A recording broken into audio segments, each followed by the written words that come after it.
All right, court is calling 2024 CR 1043 State versus J. Angel Juarez. Can I have parties announced for the record? State. James Seeloff for the defense. All right, and are you all proceeding on the motion to revoke? Yes, Your Honor, it's a no rec. All right. Did you review the motion to enter adjudication of guilt and revoke community supervision with your attorney? And did you review the first amended motion to enter adjudication of guilt and revoke community supervision with your attorney? And did you understand it? Yes, ma'am. Are you the same J. Angel Juarez who was placed on deferred adjudication in 2024 CR 1043 for the offense of evading arrest detention with a vehicle on March 7, 2024 for a period of 5 years? Is that you?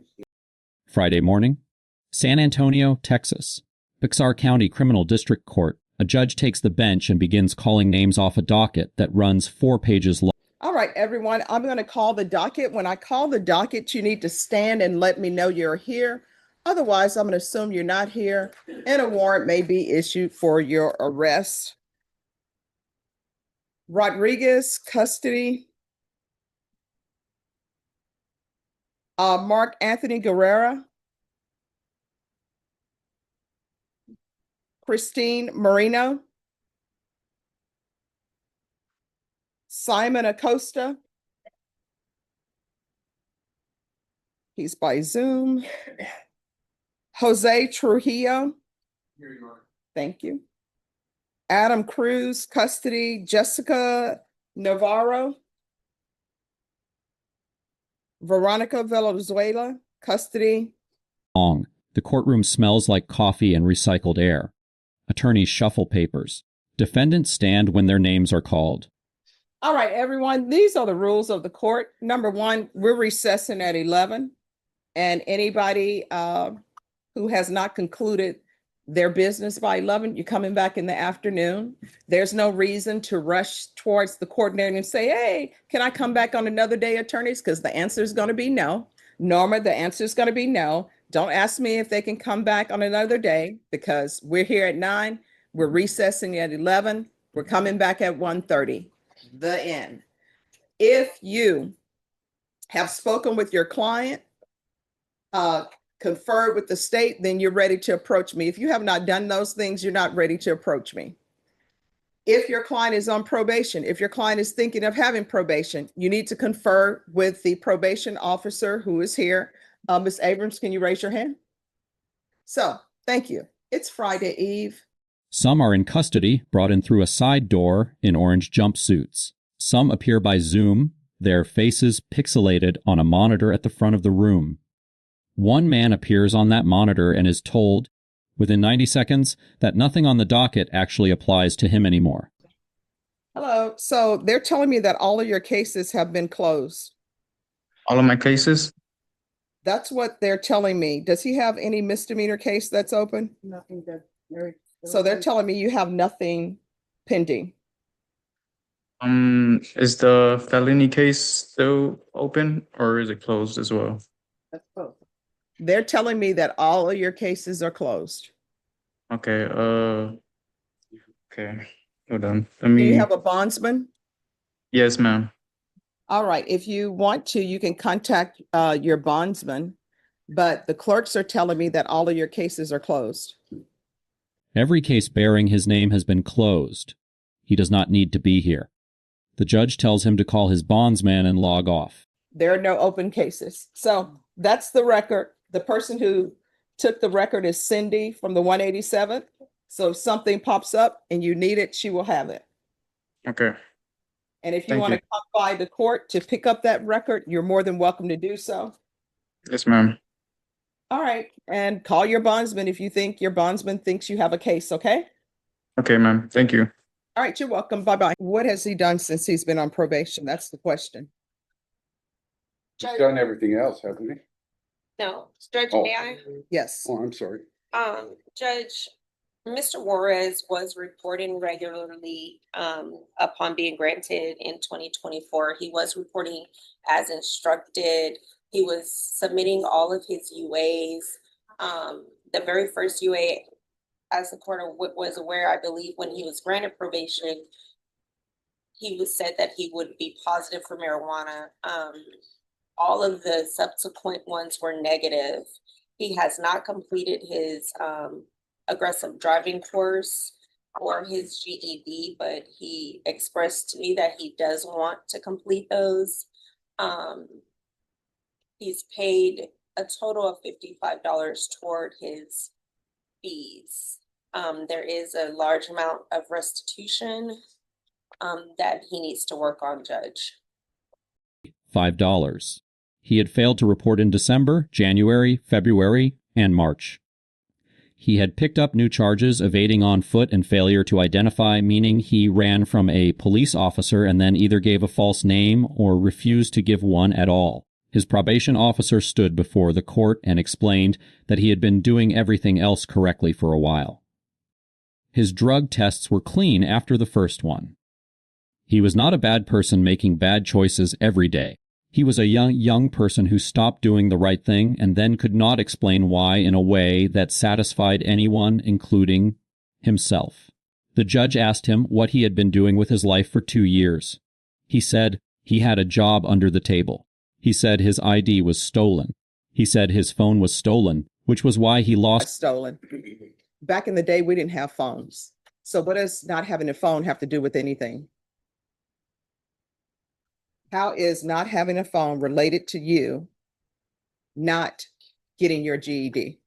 I mean, I ain't got no excuses, man, but That's what I'm saying. You're coming to me with an excuse. You're saying my phone got stolen, so I can't work on my GED. Explain to me why your phone being stolen interferes with your ability to get a GED. well, I mean, as soon as I enrolled into the class, into the school, I got an email and they were telling me about enrolling, that I would have to show up on this day and this day, and I did show up. I don't remember what it was called, but I did show up, and I did talk to some lady, and she told me that she was gonna send me emails, and I never got. Well, I mean, my phone had got stolen, so I don't know if I got the emails or. So here's the thing. You can go to the library and use their computer. And guess what? They give you 45 minutes for free. So why didn't you go to the library? You had a chance to commit a failure to identify and an evading on foot. So why you couldn't evade, run towards your local library and get on the computer and figure out where you were supposed Track of his GED enrollment. The judge asked him why not having a phone prevented him from going to a library using a free computer and checking his email. He said he had no excuses. He said it twice. She told him that people have the knowledge to commit crimes and lack the knowledge to do right, and then she corrected herself. She said doing right takes no knowledge at all. It only takes asking whether you would want someone to do. No, here's the thing. People have knowledge to commit crimes. The knowledge to do right. You don't even have to really have knowledge to do right. It takes more knowledge to commit a crime, because the knowledge to do right, all you have to say is, would I want somebody to do this to me? This person who you owe $6,000 to, would I want somebody to owe me $6,000 for over 2 years and not pay it? The answer to that is easy. Committing crimes, that takes some ingenuity and planning. Doing right takes zero planning. And all you have to do is ask yourself, would I want somebody to do this to me? This to you. She gave him 2 choices, 3 years in prison, or a transfer to an intensive supervision facility, remaining in custody until the transfer processed, followed by GPS monitoring, a curfew of 7 in the morning to 7 at night, and employment that was in her. All right, this is what's going to happen. I'm going to give you a choice and state you may be excused. Thank you, Judge. These are your choices. You have no other choice. Don't ask me for another choice, because you're not getting another choice. 1, I'll revoke you. I'll send you to prison for 3 years. Or you're going to ISF. And you're going to remain in custody until you're transferred. I say. Your Honor, will the 2 misdemeanors be dismissed and so we can do ISF? Oh, that'll be completely up to the state. Okay, I'll ask Frank. Thank you. All right, probation.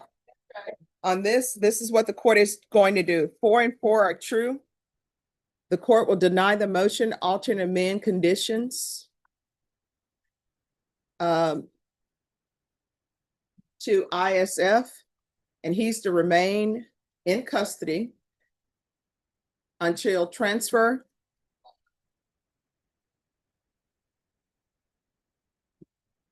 And then upon release, I'm going to want GPS tracking, waive fees, and I'm going to want a curfew on that. So the curfew is 7 a.m. to 7 p.m.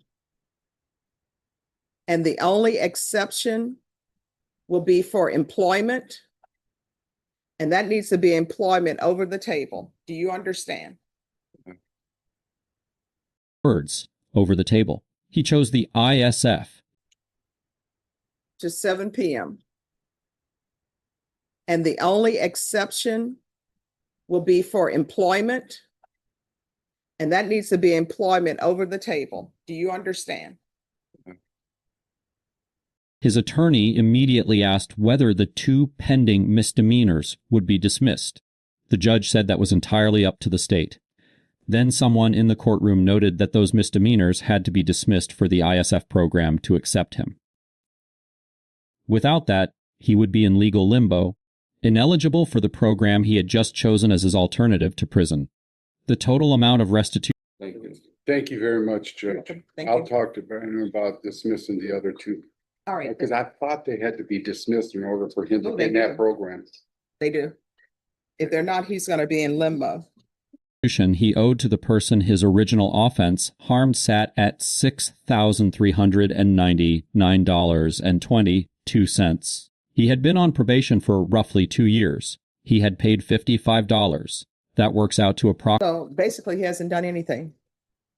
In 2 years, and I want you to internalize this, in 2 years, you've only paid $55.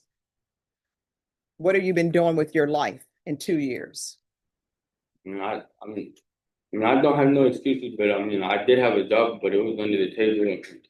I was trying to get myself a job, but I was having issues with my ID, and my ID was stolen. You know what the problem is? The problem is everyone always has excuses, but they can pick up a new charge. Approximately $2.29 per month toward what he owed someone else.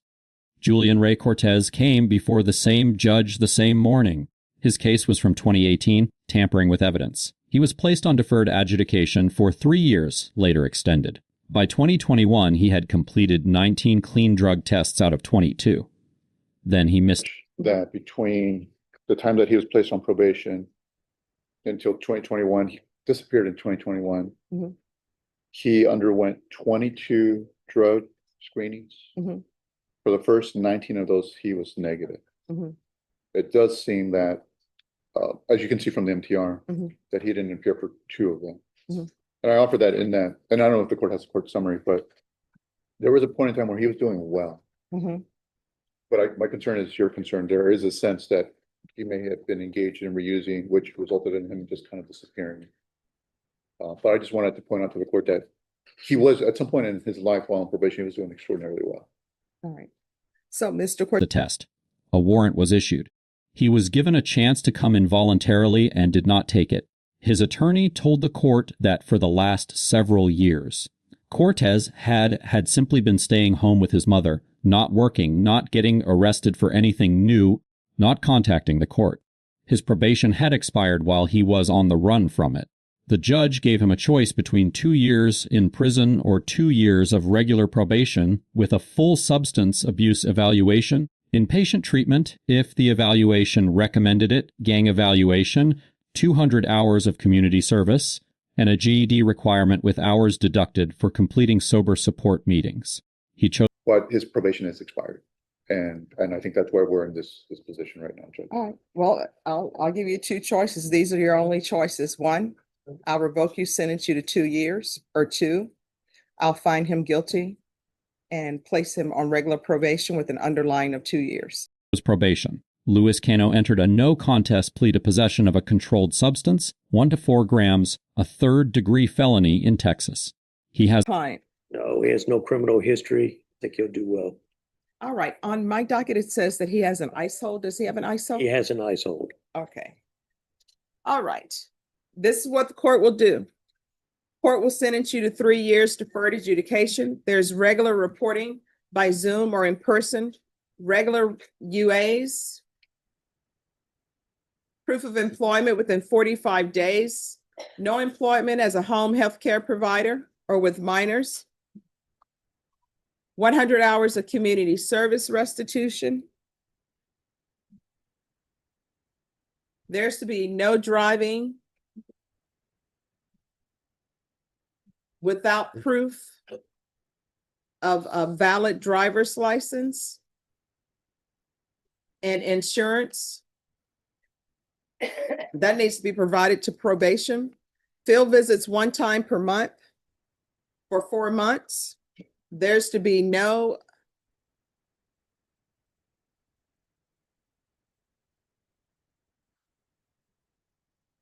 re-entry into the US unless it's legal.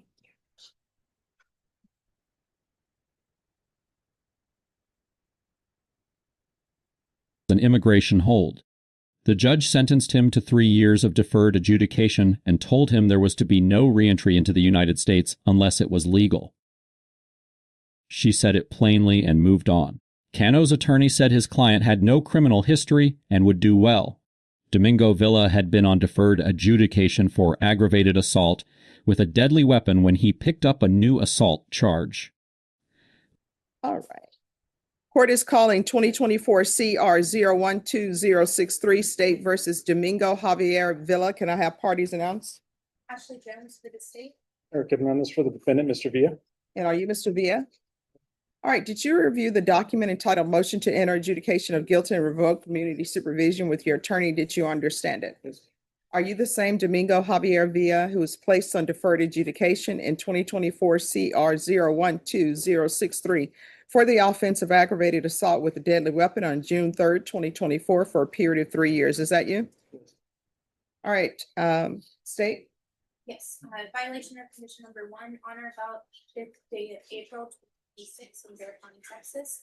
The defendant Domingo Javier Villa committed the offense of assault in violation of condition number 1. How do you plead to that? True or not true? True. Did you understand by pleading true to violation of condition number 1, the court could find it true, grant the motion, find you guilty, and sentence you up to 20 years in prison and up to $10,000 fine? Knowing that, do you still wish to plead true to violation of condition number 1? Huh? Knowing that, do you still wish to plead true to violation of condition number 1? All right, court will find violation of condition number 1 true. Is there a proposed agreement? The facts, as presented in open court, described a child exchange between separated parents, an argument, a car door. Whether that door hit the mother intentionally or not was, as defense counsel acknowledged, a question that could go either way in front of a jury. Your Honor, it was at the end of the visitation and he was placing the child in the car. Okay. There was some facts that I won't get into because I don't believe we're going to be taking that case to trial, but there was some frustration with the condition that the mother's family arrived in. Out of frustration, he hit the door. It struck her. He was not trying to hurt her. Was it negligent and reckless under the code? That would be a question for a jury, but quite possibly. But it was at the end of the visitation. He was placing the child in. Emotions got the better of him. He hit the door, was not trying to injure the mother, but she may have been harmed in the process. All right. The judge found the violation true, denied the motion to revoke, and continued Villa on probation with a no-contact order requiring that any future child exchanges go through a third party. One morning, one... All right, the court is finding violation of condition number 1 true. Court would deny the motion. All right, good luck to you. Docket 20. Something cases. Guilty pleas. Probation violations, competency concerns, missing dash cam footage, a woman 6 months pregnant, an attorney who left early to attend his daughter's awards ceremony. A judge who asked every single defendant whether their mother still wanted them living at home, whether they had children, whether they needed anything from the court to be successful. The question... Is there anything else you need from the court to be successful? No, ma'am. All right, good luck to you. She kept returning to was not whether people deserved punishment. It was whether the structure she was handing them on their way out the door was one a person could actually succeed inside. All right, you better make the better decisions. Otherwise, you may end up in prison. You understand? Yes. All right, good luck to you and take care of that. That is not a small question. It is the question the entire system is supposed to be answering, one docket at a time, in courtrooms that almost no one watches on Friday mornings that feel like every other Friday morning, until suddenly they do not.